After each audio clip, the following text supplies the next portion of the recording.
के लिए इशू किया गया है वो एससी कैटेगरी का है, लेकिन जो इनकी जो ओरिजिनल जो जाति रही है, जो डॉक्यूमेंट्स कहते हैं, वो जिनगर जाति रही है, जो कि ओबीसी श्रेणी में आती है, पिछड़ा वर्ग में आती है।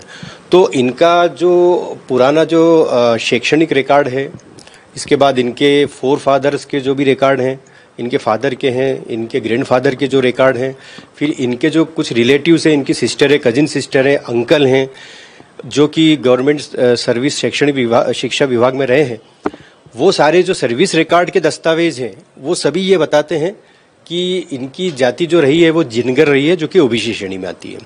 तो ये सारे दस्तावेजों को इकट्ठा करके पूर्व में भी इनके विरुद्ध शिकायत हुई है, और वो शिकायत जो हुई वो फिर जो एक इसकी अथॉरिटी रहती है वो शिकायत जाती है छानबीन समिति के सामने, जो एक स्क्रीनिंग कमेटी रहती है। वो स्क्रीनिंग कमेटी ने भी डिसाइड किया कि इनकी जाति जो है वो एससी कैटेगरी की है। लेकिन हमारा जो इसमें आपत्ति वो ये है कि जब छानबीन समिति की भी जो भी कार्रवाई हुई, उसमें जो शिकायत करता है, जिनके पास ये सारे दस्तावेज जो उन्होंने आरटीआई के माध्यम से निकाले गए थे, वो सारे दस्तावेज लेकर शिकायतकर्ता वहां पर जाते, अगर उनको बुलाया जाता तो उन्हें बुलाया नहीं गया है। तो ये एक तरफा जो निर्णय हुआ है ना, मतलब अपॉर्चुनिटी ऑफ हियरिंग देना चाहिए, जो कि नेचुरल जस्टिस का उल्लंघन है।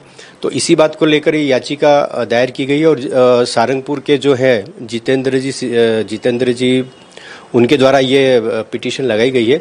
उन्होंने भी शिकायत अभी वर्तमान में रिसेंटली शिकायत की है, उसको भी इस याचिका में आधार बनाया गया है कि ये जो कास्ट सर्टिफिकेट उनको एससी कैटेगरी का जारी हुआ है वो उसको निरस्त किया जाए। जाति प्रमाण पत्र, हाँ, जाति प्रमाण, बिल्कुल। वो सीट जो है सारंगपुर की वो रिजर्व सीट है।